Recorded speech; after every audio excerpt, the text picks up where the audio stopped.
ഇന്നത്തെ മനോരമ വാർത്ത കണ്ടുകൊണ്ട് പെരുവയ്ക്ക് സമീപമുള്ള കുരുവേലിപ്പടി എന്ന ഭാഗം എന്ന് പറയുന്നിടത്ത് ആ വീട്ടിൽ നമ്മൾ ചെന്നപ്പോൾ വളരെ ശോചനീയമായിരുന്നു. വീനായും 2 മക്കളും. വീനായുടെ ഭർത്താവ് കോവിഡ് മൂലം മരിച്ചു, അവരുടെ അപ്പൻ മരിച്ചു. വളരെ ശോചനീയമായ ഒരു വീടായിരുന്നു. നടപ്പാതയില്ലാത്ത വീട്. ഒത്തിരി സങ്കടം തോന്നി. അവർക്ക് നമ്മൾ കുറച്ച് സാമ്പത്തിക സഹായമൊക്കെ കൊടുത്തു. മക്കളെ പഠിപ്പിക്കാനായിട്ട് സഹായിക്കാമെന്ന് പറഞ്ഞു. അതുപോലെ തന്നെ ഭക്ഷ്യധാന്യ കിറ്റ് കൊടുത്തു. അവർക്ക് വേണ്ട ആശ്വാസവാക്കുകളൊക്കെ പറഞ്ഞു.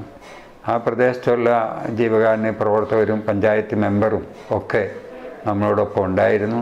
അവരുമൊക്കെ സഹായിക്കാനായിട്ട് ഒരുങ്ങുകയാണ്. ഇവർക്ക് സ്വന്തമായൊരു വീടുണ്ടാകുന്നതിന് വേണ്ടി. മനോരമ വാർത്ത കണ്ടതിൻ്റെ വെളിച്ചത്തിൽ ആ നിമിഷം ഞങ്ങളെല്ലാവരും അവിടെ ഓടിച്ചെന്ന് അവരുടെ ദുഃഖങ്ങൾ കാണുവാനും അവരെ പല വിധത്തിൽ സഹായിക്കാനും. ചേച്ചിയുടെ കുടുംബത്തിലെ മോനെ, അവൻ 10ലാണ് പഠിക്കുന്ന മോന്, ഒരു സൈക്കിൾ വാങ്ങിച്ചു തരാമെന്ന് പറഞ്ഞു. കാരണം യാതൊരു യാത്രാ സൗകര്യങ്ങളും ഇല്ലാത്ത ഒരു പ്രദേശമായിരുന്നു. അപ്പം മനോരമയുടെ ആ വാർത്ത ഒത്തിരിയേറെ സഹായിച്ചു. ആ കുടുംബത്തെ സഹായിക്കാൻ എല്ലാവർക്കും കഴിയാവുന്നതുപോലെ സഹകരിക്കുകയും ചെയ്യണമെന്ന് ആഗ്രഹിക്കുന്നു. നവജീവനിൽ നിന്നും പി.യു. തോമസിൻ്റെ ആശംസകൾ നേരുന്നു. ദൈവം അനുഗ്രഹിക്കട്ടെ. നന്ദി, നമസ്കാരം. ഇവിടെ പേരിലാണ്ട് പിന്നെ പലരായതുകൊണ്ട് വസ്തു ഇവരുടെ പേരിലില്ല. വസ്തു കൊണ്ടേലും ഇവിടെ പണിയാനും പറ്റില്ല. കാരണം കുറച്ച് വെള്ളവും കയറി ഇതുമാണ്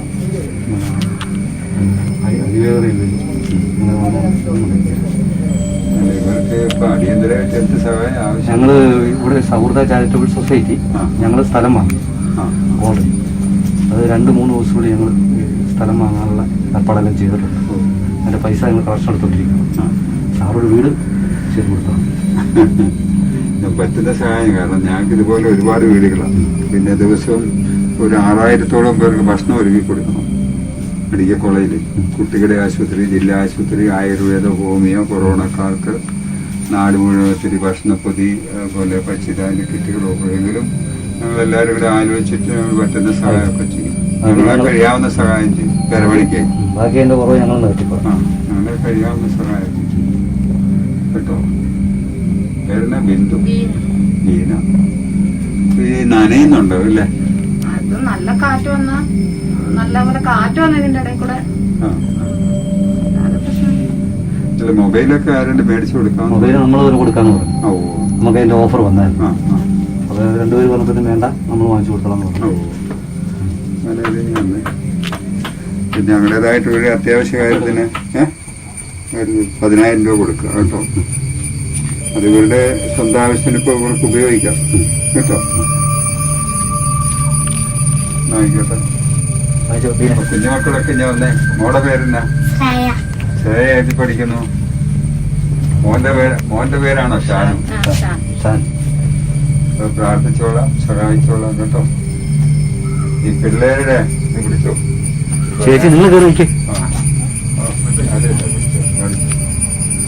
ഈ പിള്ളേരുടെ അക്കൗണ്ട് നമ്പർ ശരിയാണേലേ പിള്ളേരുടെ പഠനത്തിനൊക്കെ നമ്മൾ ഇടയ്ക്കിടയ്ക്ക് സഹായിക്കും കേട്ടോ. ഒന്ന് പോട്ടെ. ഇത് ഞങ്ങള് ആധാരം കഴിഞ്ഞ് പറഞ്ഞാൽ മതി. താമസിക്കില്ല. ഞങ്ങളൊരു 15 ദിവസത്തിനുള്ളിൽ ഇതെല്ലാം നടക്കും. അപ്പൊ നമ്മുടേതായ രീതിയിൽ നമ്മള് പറ്റുന്ന സഹായം വീട് പണിക്ക് ചെയ്യും കേട്ടോ. ഇവരൊന്ന് സെലക്ട് ചെയ്താൽ മതി സ്ഥലം. 3 സ്ഥലം നമ്മൾ കണ്ടിട്ടുണ്ട്. ഇവരുടെ ഒരു സെലക്ഷൻ വേണ്ടി നമ്മൾ വയസ്സുകൂടെ ചെയ്ത് കഴിഞ്ഞാൽ മാത്രം സ്ഥലം അറിയിച്ചോളൂ. പെരപണിക്ക് നമ്മളോട് കൂടാം. ആ കുഴപ്പമില്ല, ഞങ്ങളും കൂടാം. സഹായിക്കാം. ഞങ്ങളും കൂടാം. നമുക്ക് പിന്നെ ഇതുപോലുള്ള വീടുകൾ കുറെ ഉണ്ട്.